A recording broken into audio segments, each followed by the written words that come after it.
Antanas Smetona, pirmasis Lietuvos Respublikos prezidentas, teisininkas bei intelektualas ir Lietuvos nepriklausomybės akto signataras. Antanas Smetona, kilęs iš Aukštaitijos, padaręs didelę įtaką 20-ojo amžiaus Lietuvai, jos politikai, diplomatijai, teisei. Studijavo Peterburge, universiteto teisės fakultete. Dukart iš jo pašalintas ir įkalintas už studentų streiko organizavimą. Tačiau teisės studijas Peterburge baigė. Kaip supratote, jis buvo labai išsilavinęs ir tiesos ieškantis žmogus. Antano Smetonos politinės karjeros istorija. 1917 metais dalyvavo Lietuvių konferencijoje Vilniuje, kur buvo išrinktas Lietuvos tarybos nariu. Vėliau tapo tarybos pirmininku.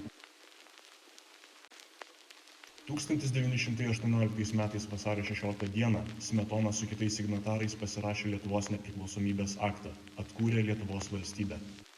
1926 metais po perversmo, siekusio panaikinti parlamentinę sistemą ir sustabdyti politinį nestabilumą šalyje, Antanas Smetona tapo Lietuvos prezidentu.